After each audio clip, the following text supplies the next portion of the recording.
오늘은 부활절 두 번째 주일입니다. 지난 주일에 그 활짝 열린 관을 다 보셨죠? 그런데 부활절 예배 못 오셔서 보지 못하신 분들도 계실 텐데요. 그분들을 위해서 오늘 성서는 도마 이야기를 준비했습니다. 왜냐하면 도마도 지난 주일에 교회 못 왔거든요. 도마는 다른 제자들보다 한 주 늦게 부활을 본 사람입니다. 제자들이 문을 걸어 잠그고 다 숨어 있을 때 부활하신 주님께서 나타나시면서 말씀하셨습니다. 평화가 있기를. 제자들은 모두 기뻐했습니다. 주님은 제자들에게 구멍난 두 손과 옆구리를 보여주셨습니다. 그리고 그들에게 숨을 불어넣으시며 성령을 주셨습니다. 하지만 하필 그 자리에 도마가 없었습니다. 어디 나가 있었나 봐요. 꼭 중요할 때 없어지는 사람들 있지 않습니까? 단체 사진 찍어야 되는데 꼭 한두 사람이 없잖아요. 도마는 개인 행동하는 제자였던 것 같습니다. 도마도 사정이 있었겠지만 주님은 그때 하필 도마가 없어서 서운하셨을 것 같습니다. 제자들은 도마에게 주님을 만났다고 증언했습니다. 하지만 도마는 믿지 않았습니다. 나는 내 눈으로 그의 손에 있는 못자국을 보고 내 손가락을 그 못자국에 넣어보고 또 내 손을 그의 옆구리에 넣어보지 않고서는 믿지 못하겠소. 도마는 직접 눈으로 보고 만져봐야 믿는 그런 사람이었습니다. 8일 뒤에 주님께서 또 나타나셨습니다. 평화가 있기를. 다행히 그날 도마는 그 자리에 있었습니다. 그리고 도마에게 말씀하셨습니다. 도마야, 너의 손으로 내 손을 만져보고 내 옆구리 구멍에 넣어보아라. 그래서 의심을 떨쳐버릴 수 있다면 그렇게 하고 믿음을 가져라. 막상 주님 앞에 선이 의심했던 날들이 죄송했던 걸까요? 도마가 예수의 손을 만져봤다는 얘기는 없고 그가 바로 대답합니다. 나의 주님, 나의 하나님. 그리고 이제 예수께서 도마에게 아주 중요한 말씀을 하십니다. 너는 나를 보았기 때문에 믿느냐? 나를 보지 않고도 믿는 사람은 복이 있다. 이 이야기는 예수가 죽고 약 70년쯤 지난 시점에 예수를 믿는 한 공동체 안에서 나온 이야기입니다. 예수는 약 30년경에 죽었습니다. 30살쯤이죠. 그러니까 약 100년경에는 예수도 죽고 또 베드로와 제자들, 살아생전 예수를 본 사람들 다 죽었습니다. 하지만 여전히 예수를 그리스도로 믿는 사람들이 남아 있었습니다. 그들은 조롱당해야 했습니다. 너희들은 뭘 보고 믿느냐? 예수는 이미 죽었고 그의 몸은 이미 다 썩어버렸는데 또 그 제자들의 몸도 다 썩어버렸는데 또 그를 믿는 사람들이 잘 살게 된 것이 아니라 오히려 사형당하고 박해당했는데 너희들이 떠들어대는 그 부활에는 도대체 무슨 증거가 있느냐? 이런 질문 앞에서 요한 공동체가 던지는 대답입니다. 너는 보았기 때문에 믿느냐? 보지 않고도 믿는 믿음은 복이 있다. 신학생 시절에 부활의 증거를 찾아오라는 숙제가 있었습니다. 어떤 학생은 고린도전서에 나와 있는 부활 목격자 명단을 가져왔습니다. 또 어떤 학생은 복음서가 전하는 빈무덤 이야기 혹은 오늘 본문과 같이 부활하신 그리스도께서 나타나시는 이야기들을 가져왔습니다. 그러나 이런 것들은 그리스도인들끼리 짜고 치는 고스톱이 될 수도 있지 않습니까? 객관적인 증거로 채택되기가 어렵습니다. 그래서 또 어떤 학생은 제자들의 변화를 부활의 증거로 제시했습니다. 예수께서 잡히실 때 다 도망쳤던 그 겁 많던 제자들이 갑자기 두려움을 이겨내고 부활을 증언하다가 십자가에 달렸습니다. 제자들의 이 변화가 바로 부활의 증거라는 이야기입니다. 우리는 이렇게 저렇게 부활의 증거를 대보고 있지만 오늘 요한복음의 말씀이 머리를 때립니다. 보지 않고도 믿는 사람은 복이 있다. 바리새인들은 예수에게 그리스도라는 증거를 대보라고 표징을 요구했습니다. 그런데 사실 우리도 그리스도에게 어떤 증거를 요구하고 있지는 않습니까? 보통 사람들은 눈에 보이는 것을 믿습니다. 돈, 힘, 자리, 명예, 대기업, 국가, 이런 것들을 믿습니다. 돈이 많은 사람, 힘 있는 사람, 지식이 많은 사람, 또는 성공한 사람이 그래도 믿을만 하죠. 또 이왕이면 잘 사는 나라가 믿을만 합니다. 군사력은 미국이 최고라고 합니다. 우리는 늘 불안하기 때문에 이렇게 눈에 확실히 보이고 또 손에 확실히 잡히는 것들을 안전하다고 생각하고 믿습니다. 그러나 그런 것들은 사실 썩어 없어질 것들입니다. 우리가 100년을 못 살기 때문에 수백 년 동안 그 힘을 유지하는 부나 권력 같은 것들이 영원해 보이겠지만 사실 그래봤자 수백 년입니다. 그러나 눈에 보이지 않는 것들, 사랑, 정의, 평화, 생명, 자유, 진리, 이런 것들은 영원하기에 오히려 믿을만 합니다. 보았기 때문에 믿느냐? 보지 않고도 믿는 사람은 복이 있다라고 했습니다.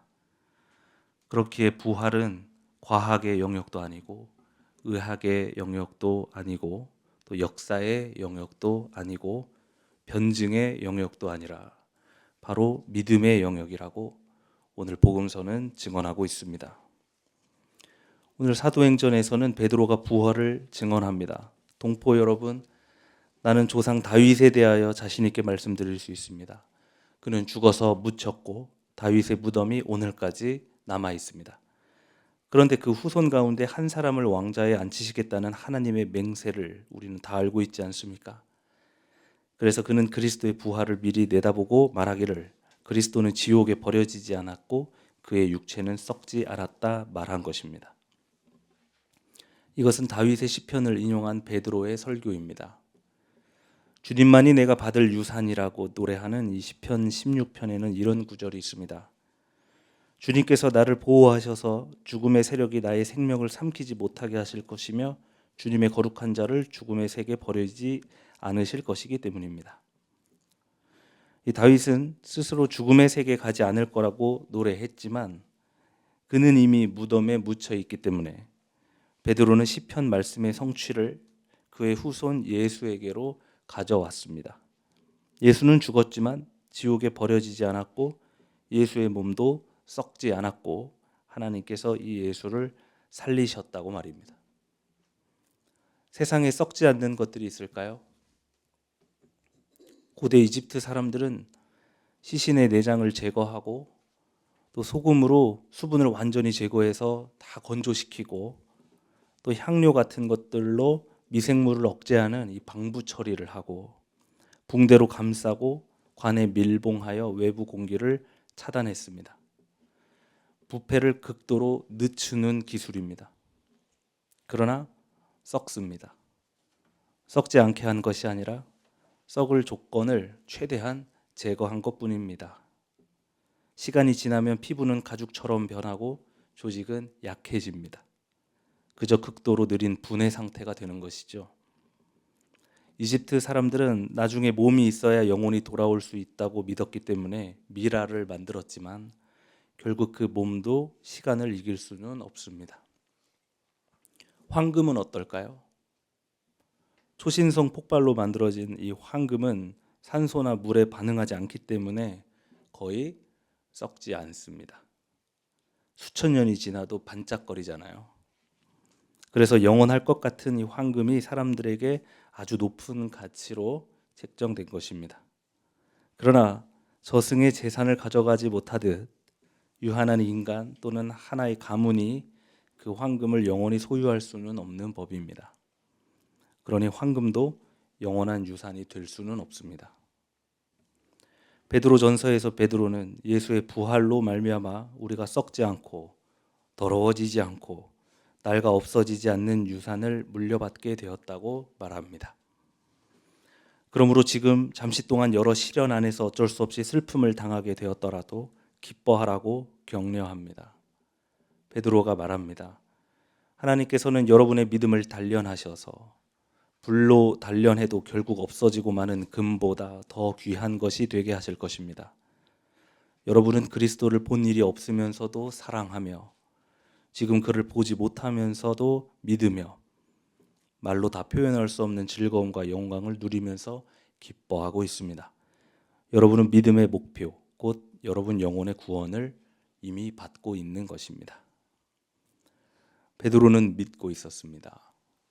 썩어버리는 것은 우리 조상들의 몸, 내 아버지가 물려주신 유산입니다. 그러나 썩지 않고 더러워지지 않으며 낡아 없어지지 않는 것은 바로 그리스도의 몸입니다. 이것을 믿는 것이 부활 신앙입니다. 베드로는 주님께서 단련하신 이 단단한 신앙이 불로 단련한 황금보다 귀하다고 했습니다.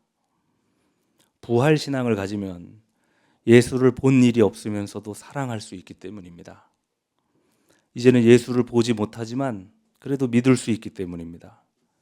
그러면 시련 속에서도 말로 다 표현할 수 없는 즐거움과 영광을 누리면서 기쁘게 살아갈 수 있기 때문입니다. 그러므로 이미 그것은 우리가 영혼의 구원을 받고 있다는 증거입니다. 만약 예수를 믿고 있다고 생각하지만 괴로운 삶이라면, 그 믿음이 나의 삶에 어떤 변화나 영향을 주지 못하는 상태라면, 그래서 내 형제와 자매를 사랑하지 못하고 내 교우와 동지를 믿지 못하고 고난받는 사람들 곁으로 가는 일이 즐겁지 않고 또 그곳을 향한 발걸음이 무겁다면 그것은 아직 우리에게 부활 신앙이 없다는 것을 의미합니다. 여러분은 어떻습니까? 여러분은 부활을 믿으십니까? 의학적, 과학적으로 불가능한 것은 알겠어요. 하나님 나라 운동, 또 정치적 잠에서 깨어나는 봉기로서의 부활도 알겠어요. 그런데 우리는 정말로 부활을 믿고 있는가? 이 말입니다. 자꾸 보려고 하지는 않습니까? 자꾸 만지려고 하지는 않습니까? 믿을 만한 증거를 찾아보려고 하지는 않습니까? 그러나 여러분, 관은 비어 있습니다. 증거는 없습니다. 오직 여러분의 믿음이 그 증거가 되기를 바랍니다. 너는 보았기 때문에 믿느냐? 보지 않고 믿는 사람은 복이 있다. 이 말씀은 백년경을 살아가는 요한 공동체 사람들에게 하시는 말씀이기도 하지만 2026년을 살아가고 있는 우리 새민족 공동체에게 하시는 말씀이기도 합니다. 우리 중에 예수를 실제로 본 사람은 아무도 없지 않습니까? 부활을 지식으로 아는 것보다 또 눈으로 보고 손으로 만지는 것보다 믿게 되시기를 바랍니다. 그래야 우리는 예수를 본 적이 없지만 서로 사랑할 수 있고 또 서로를 믿을 수 있고 어떤 환난 안에서도 말할 수 없는 즐거움과 영광을 누리면서 기쁘게 살아갈 수 있는 것입니다. 세월호 미수습자 허다윤 씨의 어머니와 밤새 팽목항에서 얘기를 나누던 날이 있었습니다. 그때 어머니는 은하 어머니와 함께 세월호 인양을 위해서 힘쓰고 있었습니다. 두 어머니가 그 큰 배를 어떻게 들어올릴 수 있을까요? 기적이 필요한 상황이었습니다. 한창 얘기를 나누던 중에 기도 얘기가 나왔는데 어머니는 갑자기 저에게 자신은 요즘에 기도하지 않는다고 말했습니다. 아니 지금 어느 때보다 절실히 기적이 필요한 이런 상황에서 어떻게 기도하지 않을 수 있지? 저는 매우 놀랐습니다. 그리고 어머니는 말씀하셨습니다. 저는 이미 다윤이를 만날 것을 알고 있어요. 저는 여태까지 그런 믿음을 본 적이 없습니다. 그렇게 강렬한 눈빛은 처음이었습니다. 어머니는 불안해하지 않았고 초조해하지도 않았고 흔들리지도 않았습니다. 그렇게 어머니는 믿음으로 날마다 성실하게 싸우고 있었던 것입니다. 결국 어머니는 세월호를 들어 올렸고 친구에게 구조 순서를 양보했던 다윤이를 그제야 만나게 되었습니다. 사랑하는 교우 여러분, 오늘은 부활절 두 번째 주일 그리고 세월호 12주기 세월호 기억주일입니다. 진실을 향한 여정, 또 안전한 사회를 향한 싸움. 이 기나긴 싸움은 어쩌면 거짓과 혐오 그리고 두려움이 만연한 이 세상 안에서는 불가능할지도 모르는 투쟁입니다. 그러나 그럴 때나 이럴 때나 우리가 언제나 믿음으로 나아가게 되기를 바랍니다. 너는 나를 보고 믿느냐? 보지 않고 믿는 믿음이 복되다.